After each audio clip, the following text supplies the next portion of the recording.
अगर बच्चा इंटेलिजेंट है तो मैं अमीरों के बच्चों को भी पीछे छोड़ दूंगा। आज वो कॉन्फिडेंस लड़खड़ाने लगा है।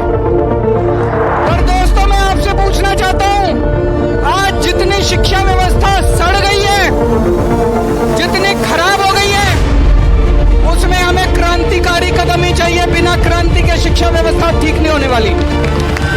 ऐसा क्या हुआ कि जो अपोजिशन पार्टी स्टूडेंट के सपोर्ट में जंतर मंतर पे देखती है, वही अपोजिशन पार्टी आज पार्लियामेंट में स्टूडेंट के लिए जो बिल आया था, एजुकेशन बिल, उसका अपोज करते हुए दिख रही है। तो अमेंडमेंट मूव करते हैं और कुछ आपत्ति व्यक्त करते हैं, कम से कम उसे सुनने के लिए शांति से बैठना चाहिए। तो क्या अपोजिशन पार्टी ने स्टूडेंट का यूज किया बीजेपी गवर्नमेंट के खिलाफ? क्योंकि एक चिंगारी, अभिजीत तो एक चिंगारी पेट्रोल ले। तो आज की इस वीडियो में हम इसी टॉपिक पूरा डीप डाइव करने वाले हैं, पता करने वाले हैं कि क्या रीज़न है कि अपोजिशन पार्टी जो है न्यू एजुकेशन बिल को अपोज कर रही है पार्लियामेंट में। So let's start.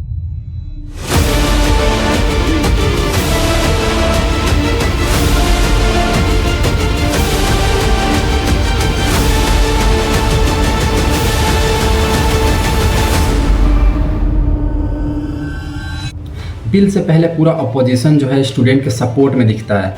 अपोजिशन के काफ़ी लीडर जैसे कि केजरीवाल, उद्धव ठाकरे स्टूडेंट के सपोर्ट में जंतर मंतर तक आते हैं, डायरेक्टली बीजेपी गवर्नमेंट से सवाल पूछते हैं, नीट पेपर लीक के ऊपर बोलते हैं। ये अब सिस्टम बन गया, हर साल पेपर लीक होते हैं, कमेटी बैठती है, जांच होती है, एफआईआर होती है, गिरफ्तारी होती है, बेल हो जाती है और फिर अगले साल के पेपर लीक होने की फिर तैयारी शुरू हो जाती है। बट इसके बावजूद भी बीजेपी गवर्नमेंट स्टूडेंट से बात करने तक नहीं आती है। सरकार को वार्तालाप करनी चाहिए, इनसे बात करें ना, क्या दिक्कत है डायलॉग स्टार्ट करने में? इस ईगो में रहना कि नहीं हम बात नहीं करेंगे, हम ऑप्रेस कर देंगे। मान लो आप अपोजिशन का जवाब नहीं दे रहे हो, बट जो स्टूडेंट देश के भविष्य हैं, आप उनकी ही बात को इग्नोर कर रहे हो। इंडिया के ग्रेट साइंटिस्ट सोनम वांगचुक इस स्ट्राइक से जुड़ जाते हैं एंड हंगर स्ट्राइक पे बैठ जाते हैं। 22 दिनों तक ये हंगर स्ट्राइक पे बैठते हैं, फिर भी बीजेपी गवर्नमेंट की तरफ से कोई भी इनसे बात करने तक नहीं आता।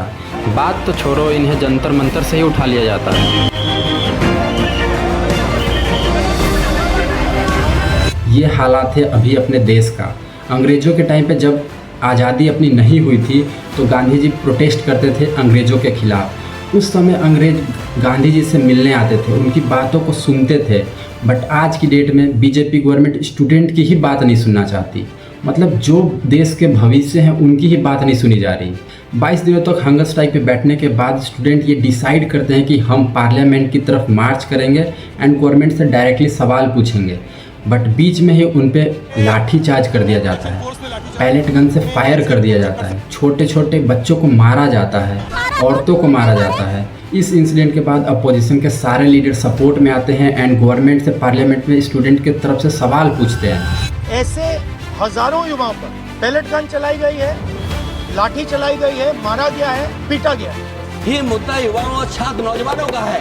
क्योंकि नहीं सुनी जाएगी तो सड़कों पे आएंगे और जो सरकार ने व्यवहार किया है, उनके हाथ तोड़े, सर तोड़ा, उनके कपड़े फाड़े। क्या बेटियों के कपड़े फाड़ेंगे आप? ऐसा लग रहा था सरकार अपने देश के छात्रों से नहीं बल्कि आतंकवादियों से लड़ रही है। इतना सब होने के बाद आखिर में बीजेपी गवर्नमेंट को झुकना ही पड़ता है। 24 जुलाई को धर्मेंद्र प्रधान का रिजाइन होता है एंड गवर्नमेंट की तरफ से ये बोला जाता है कि सीजेपी की जो तीनों मांग है उसे गवर्नमेंट जो है पूरी करेगी।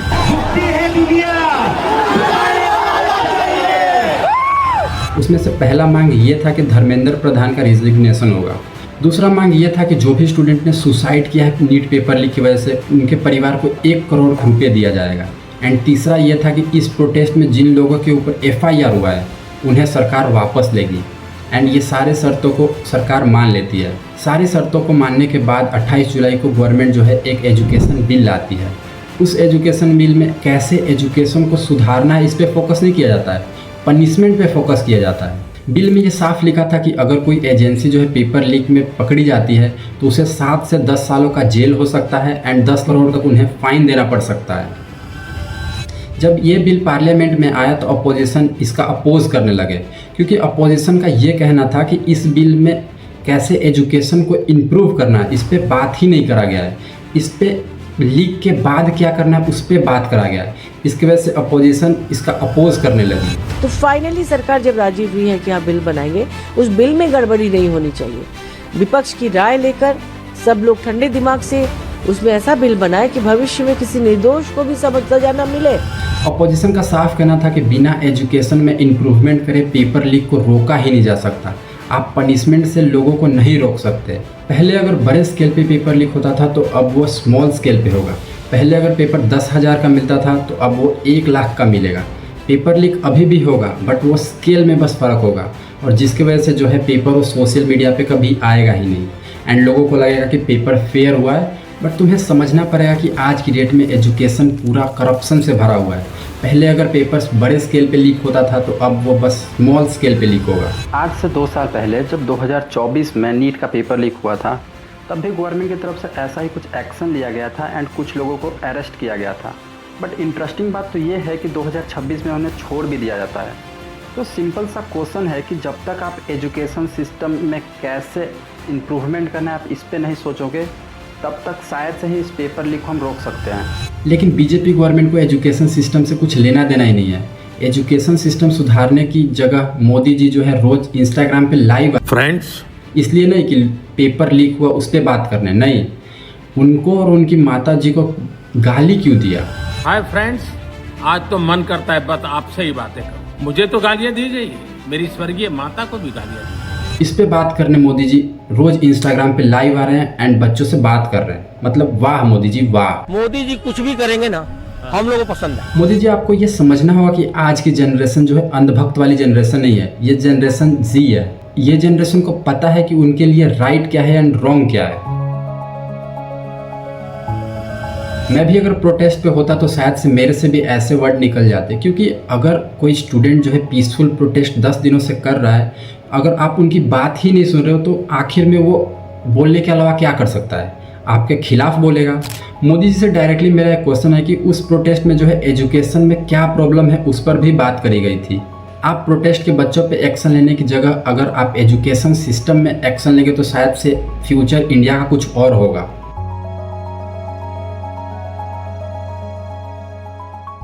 सो हाय एवरीवन, सो मैं भी एक जेएनजी हूँ एंड अगर मैं अपना पॉइंट ऑफ व्यू बताऊँ पूरा सीजेपी एंड पूरा इस मैटर पे, तो मैं भी अभी 18 ईयर का हूँ एंड मेरे हिसाब से ये चीज़ काफ़ी हद तक सही है, क्योंकि बहुत सालों से पेपर लीक हो रहा था एंड कोई इसके तरफ से बच्चों के लिए एक्शन नहीं ले रहा था। बट थैंकफुल हूँ कि सीजेपी एक ऐसी पार्टी आई जो बच्चों के लिए आई। नो डाउट कि इसका भी कुछ पॉलिटिकल एडवांटेज होगा, बट मुझे लगता है कि कोई तो ऐसी पार्टी जो आई है सोशल मीडिया पे जो कि स्टूडेंट की बातों को सुन रही है। तो सीजेपी के कई फ़ायदे हैं एंड नो डाउट कि हर चीज़ का जो है पॉलिटिकल कनेक्शन होगा।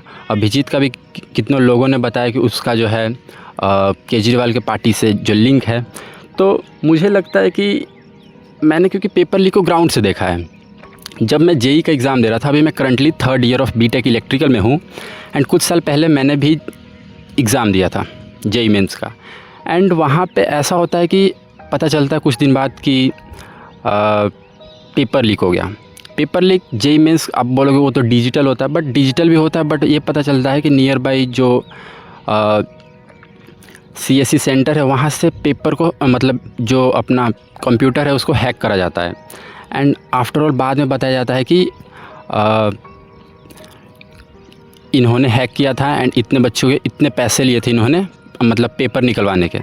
तो काफ़ी हद तक बहुत ज़्यादा डीमोटिवेट होता है स्टूडेंट, क्योंकि एक स्टूडेंट ने अगर 10 से 12 घंटे की सेल्फ स्टडी कर रही है, दिन रात एक लगाया है, तो अगर उसके साथ ऐसा होगा तो मतलब एजुकेशन से धीरे धीरे उसका जो है एक तरह से जो है विश्वास उठने लगा एजुकेशन सिस्टम से, क्योंकि काफ़ी सालों से कोई भी आवाज़ नहीं उठा रहा था, मतलब थोड़े आवाज़ उठ रहे थे और दब रहे थे। बट नो डाउट कि इसमें भी गवर्नमेंट बीजेपी गवर्नमेंट ने पूरा सपोर्ट किया। तो काफ़ी ज़्यादा चीज़ें हुई एंड 20 जुलाई को जो है जंतर मंतर पे लाठीचार्ज होता है एंड बच्चों को बहुत बुरा तरीके से मारा जाता है, पैलेट गन से फायर करा जाता है।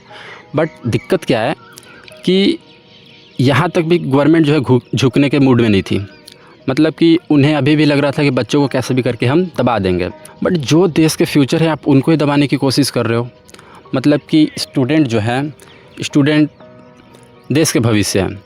मतलब कि कुछ भी चीज़ इनोवेशन होता है अपने देश के फ्यूचर में, तो उसके लिए जेन जी बहुत ज़्यादा रोल प्ले करेंगे मेरे हिसाब से। तो अगर आप स्टूडेंट की बात को पहले से अगर सुनते, मतलब ये लाठीचार्ज करने का क्या पॉइंट बनता है? अपने डेमोक्रेसी में ये साफ लिखा गया है कि हम जो पीसफुल प्रोटेस्ट कर सकते हैं, किसी भी चीज़ के लिए हम पीसफुल प्रोटेस्ट कर सकते हैं एंड हम पब्लिक बस प्रॉपर्टीज़ को डिस्ट्रॉय नहीं करेंगे। बट यहाँ पे कुछ अलग ही सीन हुआ। छोटे छोटे बच्चों को मारा गया, औरतों को मारा गया एंड बच्चों के हाथ में कुछ वेपन्स नहीं था, बट था तो बस पेन था और कॉपी किताबें बैग में, बस इतना ही था।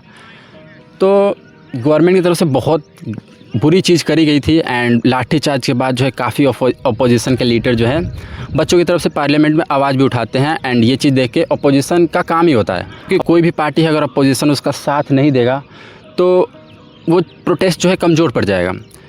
तो ये चीज़ काफ़ी अच्छी हुई एंड इसके दबाव के कारण कुछ दबाव स्टूडेंट ने बनाया एंड कुछ दबाव अपोजिशन ने बनाया एंड उसकी वजह से क्या हुआ कि 24 जुलाई को जो है धर्मेंद्र प्रधान रेजिग्नेशन कर देता है। रेजिग्नेशन करने के बाद लोगों को क्या लगता है कि हमारी विक्ट्री हो गई, बट विक्ट्री वो नहीं हुई क्योंकि नीट के पेपर लीक की वजह से काफ़ी लोगों ने सुसाइड किया था। 10 से शायद से 15 स्टूडेंट ने जो है सुसाइड किया था क्योंकि पेपर लीक हो गया था। 2024 में पेपर लीक हुआ था एंड गवर्नमेंट ने उस समय भी यही बोला था कि हम जो है इस पे एक्शन लेंगे एंड कुछ लोगों को अरेस्ट किया था इन्होंने, बट बाद में पता चला कि 2026 में उन्हें छोड़ भी दिया जाता है। तो मतलब ऐसा कुछ स्ट्रिक्ट रूल नहीं है। अभी जो इन्होंने बिल लाए हैं उसमें भी यही दिक्कत है।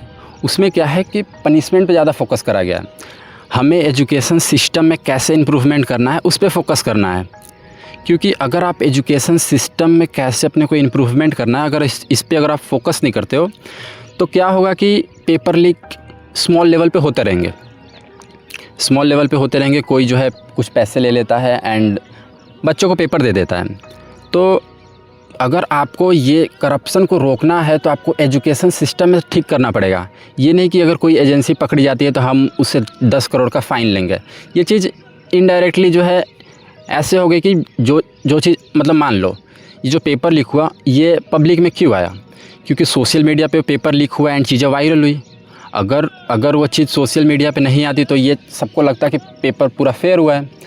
तो उससे पहले गवर्नमेंट को ये सब चीज़ सोचना चाहिए कि मतलब अपने को कैसे इम्प्रूव करना है एजुकेशन सिस्टम को।